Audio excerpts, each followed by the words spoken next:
Assalamualaikum warahmatullahi wabarakatuh. Salam sejahtera untuk kita semua. Salam, Om Swastiastu, Namo Buddhaya, salam kebajikan.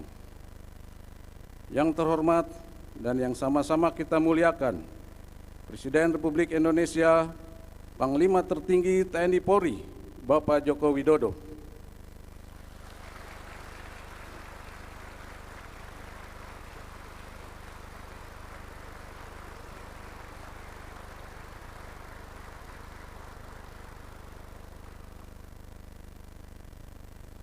Yang saya hormati Menteri Koordinator Bidang Politik, Hukum, dan Keamanan Bapak Hadi Cahyanto.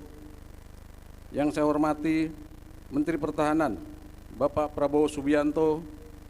Yang saya hormati Kepala Staf Kepresidenan Bapak Muldoko. Yang saya hormati Kapolri Jenderal Polisi Listio Sigit Prabowo. Yang saya hormati Wakil Ketua MPR RI Bapak Ahmad Muzani.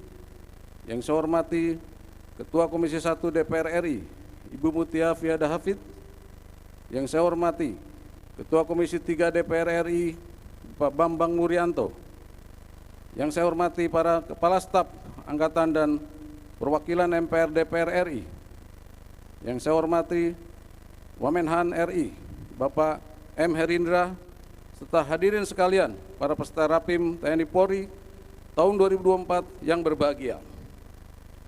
Pertama-tama, sebagai insan yang beriman dan bertakwa, marilah senantiasa kita panjatkan puji syukur kehadirat Tuhan Yang Maha Esa, karena atas karunia dan ridhonya, pada hari ini kita dapat berkumpul di Gor Ahmad Yani Mabes TNI untuk mengikuti rapat pimpinan TNI Polri tahun 2024 dalam keadaan sehat walafiat.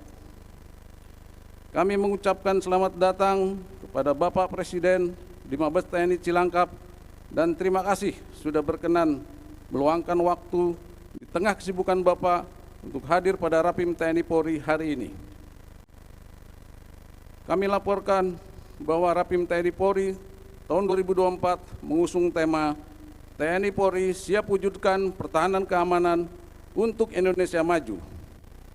Untuk menyelaraskan pokok-pokok pikiran dan kebijakan pimpinan yang telah disampaikan pada Rapim Kemhan, Rapim TNI Polri ini diikuti oleh 362 peserta, terdiri dari para pejabat utama TNI Polri dan perwakilan MPR DPR RI.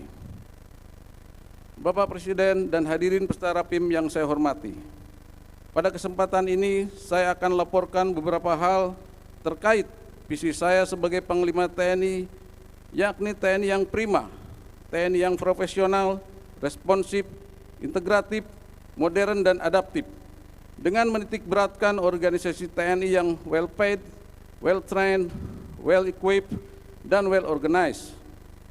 Dalam hal well paid, saya ucapkan terima kasih kepada Bapak Presiden atas adanya peningkatan indeks dukungan operasi dalam negeri untuk prajurit TNI mulai bulan Januari tahun ini.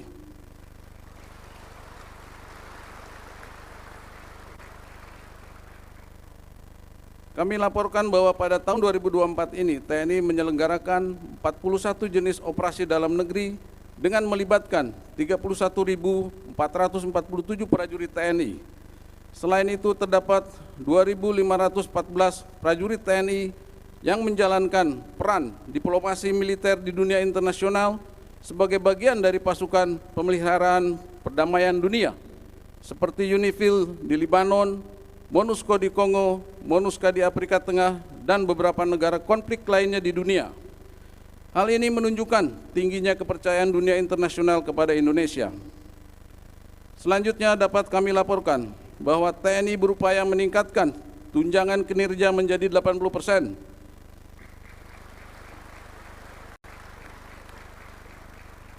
Kami sudah berkoordinasi dengan Menteri Pan-RB dan Bappenas untuk dapat memberikan rekomendasi bagi TNI dalam rencana kenaikan tunjangan kinerja tersebut. Bapak Presiden dan peserta Rapim TNI Polri yang kami hormati, kami laporkan bahwa untuk well trained, TNI telah meningkatkan kemampuan individu dan satuan melalui siklus latihan sistem blok yang diikuti dengan penyiapan latihan secara terpusat di Pusdiklat Pasus Kopassus. Program ini khususnya diselenggarakan untuk meningkatkan efektivitas dan efisiensi penanganan konflik di Papua. Strategi yang saya berlakukan adalah smart power yang merupakan kombinasi dari soft power, hard power, dan diplomasi militer. Implementasi strategi itu adalah pembentukan Komando Operasi Habema harus berhasil maksimal. Untuk implementasinya, Koops ini diharapkan dapat mengintegrasikan pola operasi TNI dan Polri sehingga penanganan konflik di Papua dapat lebih efektif. Berikutnya kami mengucapkan terima kasih kepada Bapak Presiden Joko Widodo yang telah memberikan dukungan signifikan dalam pembangunan kekuatan, kemampuan dan gelar kekuatan TNI. Dalam hal ini melalui Kementerian Pertahanan khususnya dalam pengadaan alutsista seperti kendaraan tempur dan taktis, kapal perang, pesawat tempur dan angkut, serta persenjataan perorangan maupun kelompok. Hal tersebut selaras dengan visi TNI yang prima khususnya well equipped.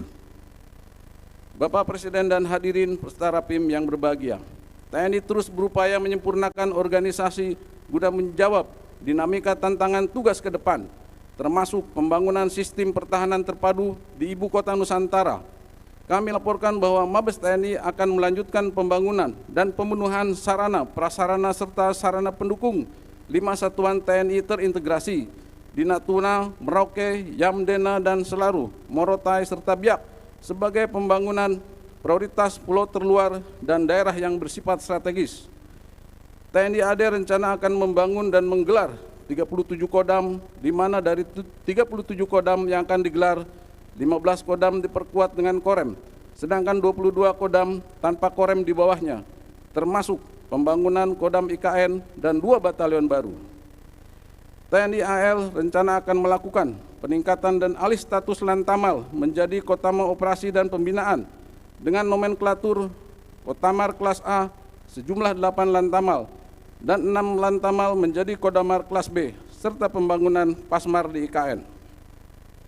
Sedangkan TNI AU rencana akan membangun Lanut tipe A di IKN, peningkatan status 5 Lanut tipe A, peningkatan status 2 Lanut tipe B, pembentukan Lanut tipe C, dan pembentukan skadron-skadron baru. Pada tahun ini juga direncanakan pemindahan personil TNI, baik Mabes TNI, TNI AD, AL, dan AU, sejumlah 2.820 orang. Namun demikian, pemindahan personil tersebut akan menyesuaikan dengan kesiapan bangunan dan perkantoran di IKN. Hal-hal tersebut selaras dengan visi TNI yang prima, dalam hal ini well organized. Untuk itu kami sangat mengharapkan dukungan Bapak Presiden dalam rangka mewujudkan rencana di atas. Hadirin sekalian yang saya hormati, kita patut memanjatkan puji syukur kepada Tuhan Yang Maha Esa karena pemungutan suara pada Pilpres dan Pileg sudah terlaksana dengan aman, lancar, dan kondusif. Namun, tugas mengawal dan menyukseskan pemilu belum selesai, karena TNI harus dapat meyakinkan terciptanya keamanan pada tahapan pemilu berikutnya. Pasca pemungutan suara ini, TNI akan mengedepankan optimalisasi kegiatan BINTER dalam rangka rekonsiliasi bangsa dengan meningkatkan intensitas komunikasi sosial kepada masyarakat. Tentunya semua upaya dan langkah-langkah strategis yang saya sampaikan di atas harus selalu mengedepankan sinergitas dan soliditas TNI Polri agar semua yang akan kita cita-citakan dapat terwujud sesuai harapan. Bapak Presiden yang saya hormati, demikian beberapa hal yang dapat kami laporkan. Selanjutnya kami mohon Bapak Presiden berkenan memberikan arahan kepada peserta Rapim sebagai bekal dalam membangun kesamaan pola pikir, pola sikap, dan pola tindak guna menguatkan sinergitas dan soliditas TNI Polri. Akhirnya, dengan tulus kami mendoakan semoga Allah Subhanahu wa Ta'ala, Tuhan Yang Maha Esa, senantiasa melimpahkan bimbingan, petunjuk, dan kekuatannya kepada Bapak Presiden Joko Widodo dalam memimpin bangsa Indonesia menuju Indonesia Emas 2045. Sekian dan terima kasih. Assalamualaikum warahmatullahi wabarakatuh. Salam. Om Santi Santi Santi Om. Nama budaya, salam kebajikan.